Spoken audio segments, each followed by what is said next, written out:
This channel does not promote any violent, harmful, or illegal activities. All content provided by this channel is meant for an educational purpose only.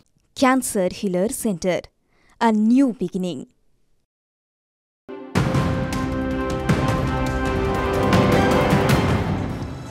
আসি পরের খবরে। সুমিতা খুনের পুনর্নির্মাণ করল police. ফাল্গুনীকে নিয়ে মধ্যমগ্রামের বীরেশপল্লীতে তদন্তকারীরা উদ্ধার খুনে ব্যবহার করা ইট। তবে যে অস্ত্র দিয়ে সুমিতার পায়ের অংশ কাটা হয় সেটি উদ্ধার হয়নি। অস্ত্রটি স্থানীয় একটি পুকুরে ফেলা হয়েছে বলেই দাবি ফাল্গুনীর। এই নিয়ে আরো বিস্তারিত জানতে কথা বলবো এই মুহূর্তে আমাদের সঙ্গে আমাদের সহকর্মী সুশোভন রয়েছেন। সুশোভন, এখনো পর্যন্ত পুলিশি তদন্তে আর কি কি উঠে আসছে? দেখো, পুলিশ তদন্ত করতে গিয়ে যখন জিজ্ঞাসাবাদ করছে এই দুই অভিযুক্তকে, তার কারণ জিজ্ঞাসাবাদের প্রয়োজন রয়েছে, কিন্তু বক্তব্যতে বারবার অসঙ্গতি ধরা পড়ছে। সেখানেই পুলিশের কিন্তু কিছুটা হলেও সন্দেহ জাগছে এবং সেই জন্য আজকে তাদের নিজেদের হেফাজতে চাইবে। নিজেদের হেফাজতে পেলে কিন্তু বেশ কিছু জিজ্ঞাসাবাদ করা হবে। তার কারণ ফাল্গুনী ঘোষ, তাকে যখনই জিজ্ঞাসাবাদ করা হচ্ছে তিনি কিন্তু তার 2018 সালে বিয়ে হয়েছিল সেখান থেকে তিনি বলছেন। আর তদন্তকারীরা মনে করছেন যে এখানেই বিভ্রান্ত করার চেষ্টা করছেন, তার কারণ তিনি অনেক বেশি কথা বলছেন যেগুলো তদন্তের স্বার্থে এই মুহূর্তে প্রয়োজন না। এছাড়াও বারবার তদন্তকারী অফিসারকে বলছেন যে তিনি সত্যি কথা বলছেন।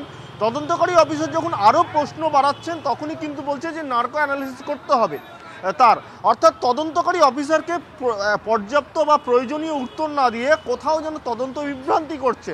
অন্যদিকে আজকে যেটা জানা যাচ্ছে যে কলকাতা পুলিশ মধ্যমগ্রামে আরও একবার যাবে সেই ঘটনাস্থলে এবং ডুবুরি নিয়ে যাবে।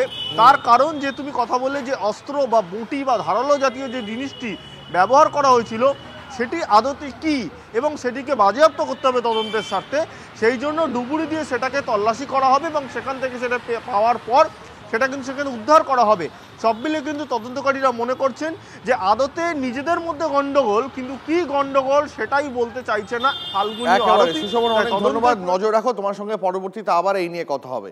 দেখুন, সুমিতা ঘোষ হত্যাকাণ্ডে ক্রমশই জোরালো হচ্ছে কিন্তু সম্পত্তি হাতানোর তত্ত্ব। নিঃসন্তান সুমিতাকে কি টাকা হাতানোর লক্ষ্যে এই খুন করলো ফাল্গুনী আর আরতি? অন্তত তেমন ইঙ্গিত নিহত সুমিতার জামাই বাবুর। 3 মাস আগে নিহত দিদির শ্বশুরবাড়ি শিয়ালদার ঠাকুরপাড়া এসেছিলেন সুমিতা। 15 দিন আগে তিনি চলে যান, তারপর থেকে কোনো যোগাযোগ ছিল না। সুমিতা ঘোষের জামাইবাবু আরও জানিয়েছেন এর আগে একাধিকবার অভিযুক্ত ফাল্গুনী এবং আরতি এই বাড়িতে এসেছে। সম্পত্তি নিয়ে সমস্যা জেরে খুন করা হতে পারে বলে মনে করছেন মৃত সুমিতার জামাইবাবু। 15 দিন আগে চলে যাওয়ার সময় নাদানঘাট এবং অন্যান্য আত্মীয়দের বাড়িতে ঘুরতে যাচ্ছেন বলে বেরিয়েছিলেন। তারপর থেকেই কোনো যোগাযোগ নেই। পুলিশের কাছ থেকে খবর পেয়ে ঘটনার কথা তারা জানতে পারেন। আমার শালি আমার বাড়িতে বেড়াতে এসছে, সে কি পরিচয় দেবে? হ্যাঁ, এখান থেকে যখন যায় তখন কি বলে যায়? আরও বিভিন্ন জায়গায় বেড়াবে, ওর তো আর আত্মীয় স্বজন অনেক জায়গায় আছে। ওর নিজেরা স্টাবলিশ, ওর অ্যাডাল্ট, বিবাহিত, যেখানে সেখানে যেতে পারে। ওর নিঃসন্তান, স্বামীর সাথে সম্পর্ক নেই। ঠিক আছে, এর আগেও কি এরকম আপনাদের এখানে যাতায়াত ছিল? অনেকবারই আসে, বছরে একবার আসে, থাকে 2 মাস একবার থাকে। আগের বছরই এসেছিল, আগের বছরই এসেছিল। এই ফেব্রুয়ারিতে ছিল, 1-2 মাস ছিল, তারপর গেছে। কি মনে করছেন আপনারা, কেন হতে পারে? আমার তো এইটা ছাড়া তো কিছু মনে হয় না। মানে কোনো কিছু তাকে হাতির করার চেষ্টা করছে, তার কিছু জবরদস্ত, তার কিছু। আমরা কি করে বুঝবো? এখন কোনো সত্য ছিল না, কেন মেরেছে বৃত্তান্ত এখন নিশ্চয় সেটা তো আপনারা তদন্ত করুন, তদন্ত করে জানুক। সেই করে লেনদেনের টাকা পয়সার ব্যাপারে চাওয়া করেছে, এরমই হবে না, সেটা কি হবে? খুন অপরাধ, খুনের পর প্রমাণ লোপাটের চেষ্টা তার আরো একটা অপরাধ। প্রমাণ লোপাট করতে গিয়ে মৃতদেহ কেটে টুকরো টুকরোও করেছে অভিযুক্তরা। আচ্ছা বলুন তো, ক্রমেই কি নৃশংসতা বাড়ছে এই সমাজে? ডিসেম্বর 2024 গলফ গ্রিনে দেহ ছাড়া মুন্ডু উদ্ধার। ফেব্রুয়ারি 2025 দত্তপুকুরে মুন্ডু ছাড়া দেহ উদ্ধার। ফেব্রুয়ারি 2025 ট্যাংরায় এক বাড়িতে 3 জনের দেহ উদ্ধার। ফেব্রুয়ারি 2025 গঙ্গার ঘাটে ট্রলি ব্যাগে দেহ উদ্ধার। শুধু খুন নয়, খুনের পর লাশ গায়েবের মরিয়া চেষ্টা। তার জন্য দেহ কেটে কুটে টুকরো করে ফেলছেন অভিযুক্তরা। কোথাও ধর মাথা আলাদা, কোথাও গোটা দেহই ভাগ ভাগ করে কাটা হচ্ছে। সবারই যে অপরাধের ইতিহাস আছে এমন নয়। তাহলে খুনি মানসিকতা বাড়ছে। জলদি আমাদের শিখরে পৌঁছতে হবে এবং সবাই কর্মবিমুখ হয়ে কত তাড়াতাড়ি, কত সহজে প্ল্যান ওয়েতে লোকের মধ্যে বেশি ইনকাম করা যায়, তার জন্য চুরি, ডাকাতি, ছিনতাই, রাহাজানি, খুন, ধর্ষণ এসবের ঘটনা কিন্তু এখন আকচার করছে। এর পেছনে ওয়েব সিরিজের ভূমিকা থাকতে পারে কি, যেখানে খুনোখুনি অন্যতম উপজীব্য? সার্বিকভাবে সমাজে কি মানসিক সমস্যা বাড়ছে? ওটিটিতে যে নৃশংসতার ছবিগুলো দেখানো হয় এবং সেখানে যে সাইকোলজিক্যাল থ্রিলার তাকে যেভাবে ম্যাগনিফাই করা হয় এবং মানুষের যে অবদমিত একটা ইচ্ছে রয়েছে এবং একটা মানুষ কিন্তু আনকনশিয়াস মাইন্ডে কিন্তু তার মধ্যে চিন্তাগুলো চলে আসে যে সে কিভাবে কিন্তু একটা মার্ডারার হতে পারে কিনা বা সে তা করলে তার মধ্যে কি হতে পারে।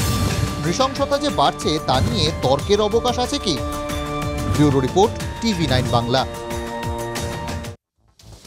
এই মুহূর্তে একটা ব্রেকিং নিউজের নজর রাখতেই হচ্ছে। তিলোত্তমা কাণ্ডের আবহেই এবার হাসপাতালের মধ্যে শ্লীলতাহানির শিকার কিশোরী। ডায়মন্ড হারবার মেডিকেলের ফিমেল ওয়ার্ডের আইসিইউর মধ্যে কিশোরী রোগীকে শ্লীলতাহানির অভিযোগ 2 সাফাই কর্মীর বিরুদ্ধে। এ নিয়ে আরো বিস্তারিত জানাবেন শুভেন্দু হালদার, রয়েছে টেলিফোন লাইনে।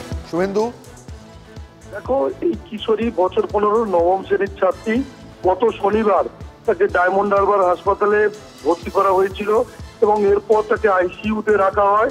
কিন্তু গত শনিবার রাতে যখন এই রোগী আইসিইউতে ছিল, সেই সময় এক সাফাই কর্মী তাকে শ্লীলতাহানি করে বলে অভিযোগ এবং এরপর কিন্তু দফায় দফায় এই কিশোরীকে আইসিইউর মধ্যে শ্লীলতাহানি করা হয় এবং কিশোরী যখন কাঁদতে শুরু করে সেই সময় কিন্তু তাকে পাশে কিন্তু কাউকে পাওয়া যায়নি এবং তার মা ঘটনার প্রতিবাদ জানিয়ে কিশোরীকে জোর করে হাসপাতাল থেকে বের করে নিয়ে আসে। এরপর গতকাল রাতে ডায়মন্ড হারবার থানাতে অভিযোগ জানানো হয়। এই ঘটনায় এক সাফাই কর্মী বিনোদ পণ্ডিত নামে এক সাফাই কর্মীকে গ্রেপ্তার করেছে পুলিশ। তবে হাসপাতাল কর্তৃপক্ষের পক্ষ থেকে দাবি করা হয়েছে যে কর্তৃপক্ষ পুলিশের কাছে একটি মেল মারফত অভিযোগ জানিয়েছে এবং ঘটনার তদন্ত করার জন্য পুলিশকে জানানো হয়েছে। বুঝতে পেরেছি শুভেন্দু, অনেক ধন্যবাদ তোমাকে। নজর রাখো। ওই সিস্টারের যে ছেলেগুলো থাকে ওনারাই করেছে। করার পরে আমি তারপরে ঢুকতেও খুব কান্নাকাটি করতে আমি ওর নিয়ে বলি এরকম ছুটি নেবো, করবো। ও থাকতে চাচ্ছে না, বলো মা আমার বের করে নিয়ে চলে যাও, আমার এরকম বলতে মানা করেছে, আমার এই করেছে। আমি বেডে শুয়েছিলাম, ডাকে তখন আমার ওরাই ডাকে? হ্যাঁ। এটা কটার সময় হয়েছে রাতে? যখন শনিবার আমার 10টা নাগাদ আইসিইউতে ঢোকায় তখনই প্রথম দিন এরকম হলো। দ্বিতীয় দিনে রবিবার দিন এরকম ফের আবার শুরু করে, আবার এরকম তখন সকাল থেকে বিকাল অবধি যখনই থাকবো আমি। একই লোক? হ্যাঁ, একই লোক।